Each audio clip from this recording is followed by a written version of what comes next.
저희는 본격적으로 정재엽의 부동산 핫플 한번 떠나보겠습니다. 오늘 어떤 지역 가볼까요, 소장님? 네, 오늘은 전 국민이 기대하는 개발 호재다라고 해도 과언이 아니죠. 용산역 정비창 부지를 개발하는 용산국제업무지구에 대해서 말씀드리도록 하겠습니다. 자, 용산국제업무지구 말씀을 하시면서 첫 부분에 전 국민이 기다리고 있다고 해도 과언이 아니라고 하셨는데 진짜 맞는 것 같아요. 어떻게 보면은 용산이 진짜 대대적으로 변하잖아요. 근데 그만큼 국민의 기대도 굉장히 클 것 같은데 어떻게 좀 바뀔지 궁금합니다. 일단 사업 내용들은 뭐 어떤 것들이 있는지 그리고 입지부터 한번 짚어볼까요? 네, 용산국제업무지구입니다. 용산역 서측에서 진행되고 있는 그런 사업이고요. 지도가 이제 조금 뜯어서 보이긴 하지만은 서울의 한 중심, 한복판에서 진행되는 서울의 중심에서 진행되는 개발 사업이다라고 보시면 되겠습니다. 서울역에서 조금 남쪽에 이제 있고 한강도 접해 있는 그런 굉장히 좋은 입지를 가지고 있고요. 자, 그리고 여기 국립중앙박물관이 보이는 여기 용산 가족공원 바로 옆쪽에는 또 한남 뉴타운이 진행되고 있는 그런 이제 입지적인 특징을 가지고 있다라고 보시면 되고요. 조금 더 확대해서 구체적으로 보여드리면은 여기 보시면은 이쪽이 이제 용산역이 있고요. 용산역 인근에 전자상가가 있고 그 밑에 이제 서부 이촌동 이쪽이 한강이고요. 한강 이제 바로 옆에 서부 이촌동이 있고 이 중간 용산역과 전자상가 서부 이촌동이 둘러싸고 있는 이쪽 지역이 구체적인 위치다라고 이제 보시면 되겠습니다. 사실 용산국제업무지구의 입지적인 가장 큰 강점을 보여드리기 위해서 이 사진이 이제 가장 알맞은 사진이라고 생각이 되는데 요거는 서울시에서 공식적으로 발표한 서울의 이제 주요 도심과 광역 중심, 지역 중심을 표시해 놓은 지도입니다. 서울을 3개의 도심, 7개의 광역 중심, 그리고 11개의 지역 중심으로 나눠놨는데 서울의 이제 3대 도심이라고 하면은 우리가 흔히 3대 업무지구라고 표현을 많이 하죠. 강남, 그리고 여의도, 또 시청 광화문이라고 얘기하는 서울 도심. 이렇게 이제 3개를 서울의 3대 도심이다 라고 이제 표현을 하는데 용산 같은 경우에는 이 서울 3대 도심의 가장 중앙에 정중앙에 위치해 있다 보니까 위치적으로도 큰 역할을 하게 될 것이고 또 그리고 용산 같은 경우에 국제업무지구로 재탄생될 예정이기 때문에 앞으로 미래의 서울을 봤을 때 이 3대 핵심 이제 도심보다도 더 큰 역할을 하게 될 것이다 라고 이제 그렇게 예측을 해볼 수 있습니다. 자, 그러면 용산 국제업무지구가 어떤 식으로 이제 개발이 되냐, 간략한 개발 개요에 대해서 말씀드리겠습니다. 자, 용산국제업무지구는 용산구 한강로 3가 40-1번지 일대에서 개발이 진행되고 대지 면적은 무려 49만 5천 제곱미터입니다. 그러니까 평으로 환산하면은 15만 평 정도 되고 축구장 75개를 합친 넓이와 이제 맞먹는 굉장히 큰 넓이로 대규모로 사업을 진행을 하게 됩니다. 자, 사실 부지가 너무 크다 보니까 좀 사업 방식이 독특한데 지난번에 제가 이제 말씀드렸던 광운대 역세권이라든지 이제 서울역 북부, 자, 이런 이제 역세권 사업 같은 경우에는 사업 시행자가 이제 현대산업개발이라든지 또는 한화라든지 대기업에서 맡아서 직접 시행을 하고 부지 조성부터 예를 들어 건설까지 직접 다 진행을 하게 됩니다. 자, 그런데 용산국제업무지구 같은 경우에는 부지가 너무 크기 때문에 하나의 시행자가 다 맡아서 하기에는 사이즈가 너무 크다 보니까 코레일하고 SH공사가 공동으로 공동사업 시행자가 되어서 일단은 전체적으로 전부 다 개발한다기보다는 공공기반시설을 먼저 투자하고 부지 조성을 완료한 다음에 이 이제 조성된 부지를 각각의 민간 기업에다가 판매하는 방식으로 진행이 될 거고요. 자, 그 다음에 민간 기업에서 매입한 부지에다가 업무시설이라든지 아파트, 오피스텔 등 여러 가지 시설을 개발하는 방식으로 진행이 되게 됩니다. 네, 서울 중심에 있는 용산입니다. 그 용산에서도 이제 서쪽 위주로 또 개발이 될 거다라는 말씀을 해주셨는데 일단 이름 자체가 용산국제업무지구이다 보니까 업무시설이 들어오는 것도 알겠고요. 그리고 공원 이야기도 많이 나오잖아요. 그래서 공원도 잘 들어올 거라는 거 알겠는데 일단 규모가 굉장히 어마어마한 만큼 이것 외에도 많은 것들이 있을 거란 말이에요. 근데 저희가 세부적인 사업 계획은 사실 잘 모르는 게 현실입니다. 어떤 계획들이 좀 구체적으로 진행이 될까요? 네, 일단 전체적인 큰 틀부터 먼저 말씀드리겠습니다. 자, 일단 서울시에서는 용산국제업무지구의 공간 구조를 구상할 때 업무, 교류, 주거, 놀이가 이제 복합적으로 들어가 있는, 그러니까 이제 어느 한쪽에만 편중돼 있지 않고 모든 것이 통합되어서 보행으로 가능한 글로벌 컴팩트 시티를 구현하겠다라는 이제 그런 계획을 가지고 있습니다. 자, 그래서 크게 세 가지 존으로 나눠서 개발을 진행하는데, 일단 가장 중앙을 국제 업무 존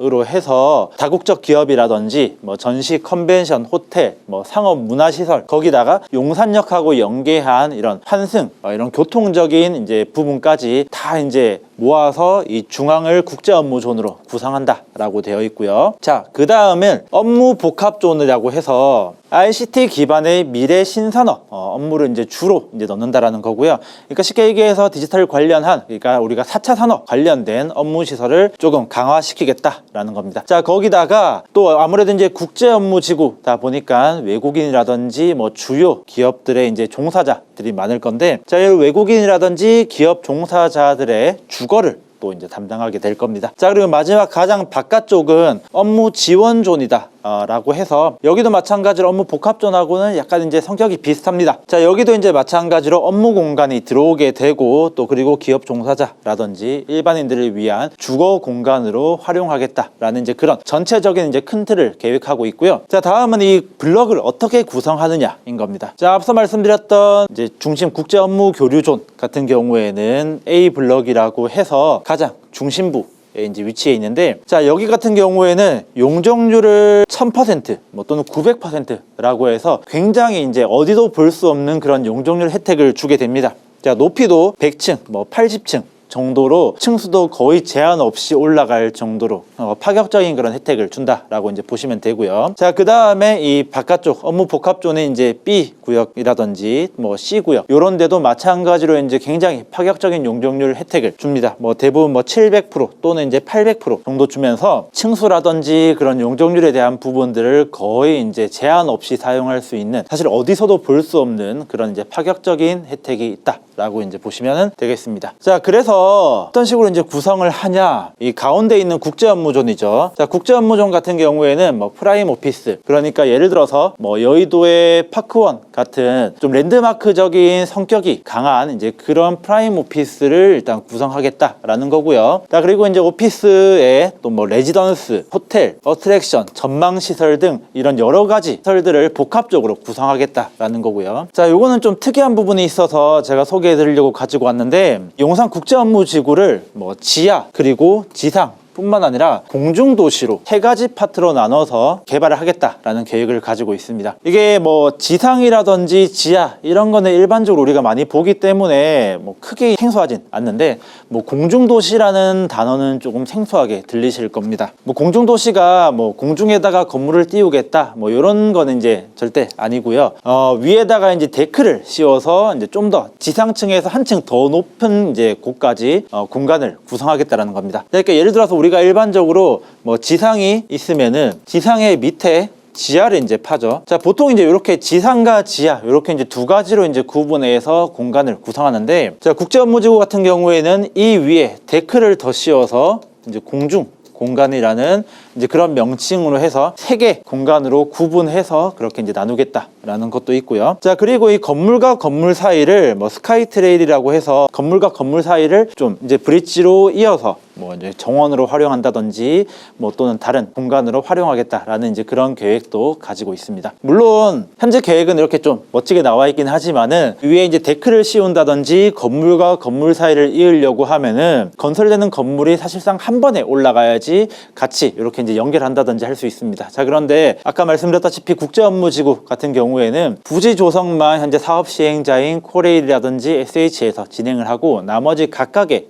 블록별 건물들은 부지를 예를 들어서 이제 매입한 민간 기업에서 짓게 됩니다. 자, 그러다 보니까 시점이 다 제각각 다를 수 있기 때문에 이런 식으로 이제 최초 계획대로 잘 갈지는 조금 지켜봐야 될 부분이다 라고 이제 생각이 됩니다. 네, 업무 외에도 이제 다른 문화 시설이나 이런 부분들을 보행으로 가능한 이 글로벌 컴팩트 시티를 구현한다라고 말씀을 주셨고요. 이외에도 뭐 용적률도 굉장히 파격적인 혜택이 들어갈 거기 때문에 굉장히 대단하게 이제 변모를 하게 되는 건데, 사실 저희가 가장 관심이 있는 거는 주거 시설이잖아요, 소장님. 이 국제 업무 지구가 대대적으로 들어오는데 주거도 빠질 수 없을 것 같거든요. 주거 시설은 저희가 또 어떻게 좀 예정을 볼 수 있을까요? 네, 맞습니다. 많은 분들이 가장 관심을 많이 가지는 게 주거시설. 그냥 쉽게 말해서 아파트 들어서냐, 내가 청약할 수 있는 물건이 있을까? 이 부분을 이제 가장 중점적으로 이제 보실 텐데, 물론 계획은 나와 있습니다. 계획은 나와 있지만은 제가 지금 어쨌든 계획이 나와 있기 때문에 말씀은 드리는데, 이 아파트 이런 또는 주거 시설의 이제 구성이 워낙 변동이 많은 그런 부분이기 때문에 참고적으로만 봐주시길 바라면서 일단 설명 한번 드리겠습니다. 당연히 이제 주거시설, 업무시설만 들어갈 게 아니고 주거시설도 들어가고 상당히 많은 이제 물량이 공급될 것으로 보여집니다. 자, 먼저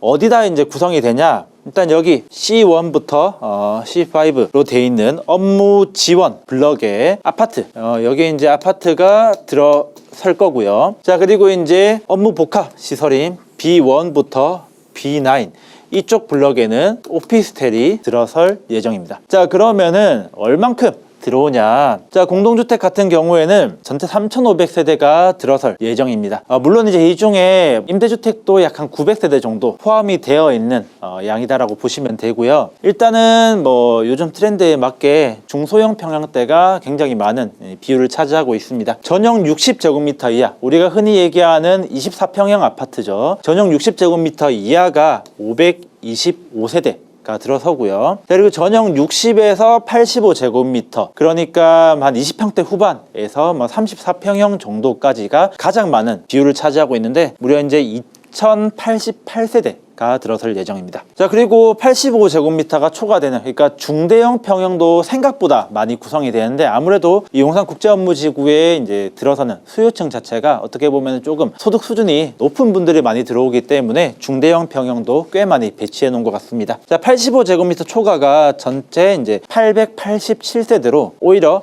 60제곱미터 이하보다 더 많은 수가 배정이 되어 있습니다. 자, 다음은 이 오피스텔 보겠습니다. 오피스텔 같은 경우에는 총 2,500세대가 들어설 예정이고, 오피스텔 같은 경우에는 뭐 중대형 평형 이상은 없습니다. 전체 이제 60제곱미터 이하 또는 60에서 85제곱미터가 이제 다 돼 있고, 60제곱미터 이하는 1,381세대, 그리고 60에서 85제곱미터 같은 경우에는 1,119세대가 들어설 예정입니다. 자, 그러니까 이제 공동주택, 그러니까 아파트와 오피스텔 총 합쳐서 6,000세대 정도가 들어설 예정이고요. 자, 이건 앞서도 말씀드렸다시피 계획일 뿐이니까 앞으로 어떻게 바뀔지는 조금 더 지켜봐야 되지 않을까 싶습니다.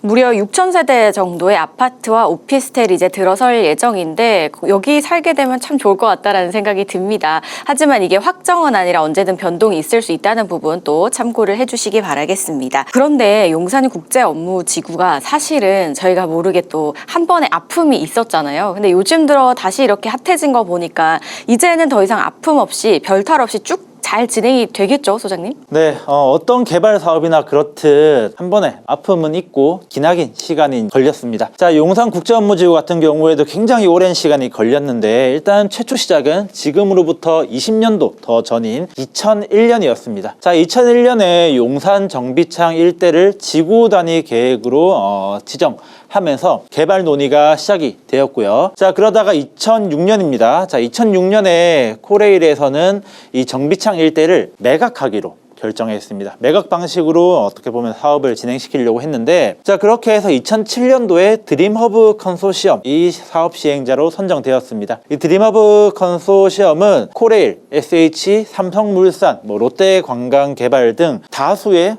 기업들이 모인 합작법인이 이제 사업 시행자로 선정이 되어서 이 용산 정비창 부지를 개발을 하려고 했습니다. 자, 그렇게 해서 2010년도에 도시개발구역 지정이 되고 개발 계획까지 수립이 고시되었고, 사실 착공 직전까지 갔었습니다. 근데 2013년도에 2008년도 금융위기 그 여파가 계속 남아 있다 보니까 PF 대출도 조금 어렵고, 또 사업자의 이제 자금력이 부족해지면서 결국 도시개발구역 지정이 해제되면서 개발이 백지화 되었습니다. 자, 그렇게 이제 10년에 가까운 시간 동안 사실 이 용산국제업무지구 개발이라는 계획 자체가 조금 이제 지지부진하다가 2001년도에 코레일과 SH가 공동사업 시행 실시 협약을 맺으면서 다시 한 번 더 이런 이제 개발의 불씨가 되살아났다라고 보시면 되는데, 자, 그렇게 이제 그 다음 해인 2022년도에 개발 가이드라인이 발표가 되고, 또 계획안이 마련됐고요. 2024년도 2월 달에 용산국제업무지구의 마스터 플랜이 나오면서 실질적으로 개발이 된다라고까지가 이제 좀 되었습니다. 자, 이게 지난 과거에 이제 일어났던 일이고, 자, 앞으로는 어떻게 될 것이냐. 자, 일단은 작년이죠. 2024년도 1월에서 11월까지 도시개발구역이 다시 재지정되고 행정 절차가 이제 대부분 다 완료가 되었습니다. 뭐 재영향성 검토부터 뭐 중앙토지수용위원회, 전략환경영향평가, 광역교통 개선 대책. 사실 우리가 크게 관심을 가질 필요는 없지만은 상당히 시간이 오래 걸리는, 하지만은 꼭 필요한 이런 행정 절차가 모두 완료가 되었다라고 이제 보시면 되고요. 자, 그렇게 2024년도 11월 도시개발구역 지정이 되었고요. 개발 계획이 결정고시까지 났습니다. 2025년도 올해죠. 실시계획 인가가 나고 기반시설 착공되고 토지 분양에 이제 들어설 예정입니다. 토지 분양 같은 경우에는 일단 전력 공급이 필수기 때문에 한전에 첫 번째 필지를 공급했다라는 이제 보도 자료도 지난달이죠. 2025년도 3월 28일에 이제 발표가 되었습니다. 자, 일단 2028년도까지 기반 시설 준공과 민간 건축 착공을 목표로 하고 있고요. 2030년에 민간 기업 입주를 시작한다라는 계획을 가지고 있습니다. 자, 물론 2028년도에 기반 시설이 완료가 되고 2030년에 불과 2년 후에 민간 기업이 입주다라는 이제 그런 계획은 뭐 제가 봤을 때 조금 빠듯해 보이긴 하지만은 그래도 실질적으로 이 용산국제업무지구 개발이 시작이 되었다라는 점은 굉장히 의미가 있고 앞으로는 아마 변수 없이 잘 진행되지 않을까 그렇게 보여집니다. 네, 이게 보니까 시작이 그 밀레니얼 시대에 맞춰서 함께 또 계획을 했었나 보네요. 근데 이제 좀 중간중간에 아픔이 있다가 2020년대 들어서 다시금 본격적으로 움직이려는 흐름을 보여주고 있습니다. 그래서 2030년 첫 입주를 목표로 하고 있는데 그만큼 얼마 남지 않았습니다. 그럼 아직 이 투자 기회가 좀 있을까 많은 분들이 궁금하실 것 같아요. 물론 뭐 이미 투자를 하신 분도 계시겠지만 앞으로 좀 투자를 생각하시는 분들에게 조언을 좀 해주신다면 어떻게 좀 해주실 수 있을까요? 한 말씀 좀 해주시죠. 네, 중요하죠. 사실 이런 개발이 호재가 있으면은 이 수혜를 입는 그런 여러 가지 투자 전략을 짜야지 그냥 단순하게 개발이 되구나 이러고 이제 넘기면은 안 되니까요. 자, 일단 가장 첫 번째 직관적이면서도 가장 빠르고 직접적인 이제 수혜를 입을 수 있는 것이 청약을 한번 노려봐야겠죠. 청약 가점이 이제 높거나 이제 그런 분들 같은 경우에는 용산국제업무지구에 공급될 아파트 총 이제 3,500세대 뭐 이제 임대 빼고 나면 한 2,600세대 정도가 되는데, 자, 이 아파트 청약을 한번 노리거나 또는 오피스텔도 공급받는 것도 한번 노려볼만 하겠죠. 물론 이제 이게 가장 직접적이고 빠르긴 하겠지만은 사실 돈도 가장 많이 들고 또 여기는 입지가 워낙 좋기 때문에 청약 경쟁률이 굉장히 높을 겁니다. 자, 그렇게 조금 어느 정도 운도 따라줘야 하는 이제 그런 투자법이긴 합니다. 자, 다음을 한번 보면은 요거는 이제 월세 수익, 안정적으로 월세 수익을 얻고 싶다라고 하시는 분들을 위한 건데, 이 용산역, 이 용산국제업무지구가 개발되는 이 용산역 인근, 여기 이제 한강로라든지 뭐 이런 이제 원효로, 뭐 청파로, 뭐 이런 이제 큰 대로변을 인근으로 오피스텔들이 굉장히 많이 들어서 있고 또 들어설 예정이기도 합니다. 자, 이런 오피스텔을 매입하는 것도 한 가지 투자 방법이 될 수 있습니다. 왜냐하면 이제 용산국제업무지구 안에 오피스텔이라든지 아파트가 공급이 되겠지만은 사실 그 정도 양으로는 턱없이 부족합니다. 자, 그렇기 때문에 이 인근에 있는 오피스텔을 매입하면서 월세죠. 월세 수익을 기대하는, 아무래도 월세 가격도 굉장히 높아질 거기 때문에 이 월세 수익을 기대하는 그런 투자 전략도 짜볼 수 있겠습니다. 물론 이 오피스텔 매입해서 월세를 받는 투자 전략은 시세 차익이라든지 뭐 이런 재개발, 뭐 개발이 된다든지 뭐 그런 이제 부분은 조금 내려놓고 투자를 하셔야 되는 그런 방법이긴 합니다. 자, 마지막으로 소액으로 가장 큰 수익을 거둘 수 있는 방법 역시나 재개발이죠. 자, 여기 밑에가 용산국제업무지구 자리인데 이 용산국제업무지구 자리 인근으로 해서 뭐 용문동, 뭐 효창, 청파, 뭐 후암동, 이제 이태원동까지 이 일대가 전부 오래된 노후된 저층 주거지로 이루어져 있습니다. 사실상 개발이 이제 필요한 공간인 거죠. 자, 이쪽 지역이 용산국제업무지구 개발을 좀 필두로 해서 아무래도 굉장히 개발의 속도가 빨라질 것으로 예상이 되기 때문에, 자, 이런 쪽에 재개발이 유망한 지역을 찾아서 미리 이제 선점하는 방식도 굉장히 적은 이제 투자금으로 큰 수익을 얻을 수 있는 방법이다 라고 이제 말씀드릴 수 있는데, 자, 이렇게 굉장히 이제 많은 많은 지역이 있다 하더라도 조금 여유롭게 생각하시면 안 되는 게 이미 이 일대는 굉장히 많은 구역이 정비구역으로 지정이 되어 있거나 이제 재개발이 진행 중에 있습니다. 자, 물론 이렇게 진행된 곳에 투자하는 것도 한 가지 방법이 되겠지만은 사실 투자금이 굉장히 좀 많이 들죠. 자, 그러니까 이런 구역 지정된 곳 외에 가능성이 이제 높아 보이는 곳에 투자를 함으로써 소액으로 큰 수익을 얻을 수 있는 이제 그런 기회를 잡아보는 것도 굉장히 중요한 부분이다라고 생각이 됩니다. 자, 여기까지 이제 용산국제업무지구에 대해서 이제 말씀을 드렸는데 아무래도 이제 방송 시간 관계가 있다 보니까 더 말씀드리고 싶어도 말씀드리지 못한 부분이 있습니다. 이런 부분들 같은 경우에는 추가적으로 이제 뭐 상담을 요청해 주신다라고 하면은 제가 이제 또 상세하게 설명드릴 수 있으니까 너무 이제 아쉬워하지 마시고 궁금하신 분들은 상담을 신청해 주시면은 감사하겠습니다. 예, 여러 가지 방법을 말씀을 해주셨습니다. 일단 경쟁률이 굉장히 어마어마하겠지만 국제 업무지구 내에 들어오는 이제 아파트나 오피스텔의 청약을 노려볼 수도 있고 또 근처에 이미 만들어져 있는 이제 주거 시설에 또 수요가 몰릴 거잖아요. 거기에 이제 뭐 투자를 하는 방식도 말씀을 주셨고요. 마지막으로 주거 시설만으로는 아무래도 이미 만들어져 있는 주거 시설만으로 부족하기 때문에 계속해서 공급을 확대할 이 재개발 진행되고 있는 재개발도 말씀을 주셨습니다. 근데 용산 쪽의 재개발은 이미 또 시세가 높게 형성되어 있는 곳이 많기 때문에 접근하기가 쉽지 않을 수 있고 또 상대적으로 이제 좀 소액으로 할 수 있는 곳을 찾는 게 진짜 이 흙 속의 진주를 찾는 정말 알짜를 찾는 그런 느낌이지 않을까 싶은데 이게 또 개인적으로 찾기가 쉽지는 않잖아요. 그래서 전문가의 도움을 받아보면은 좋겠습니다.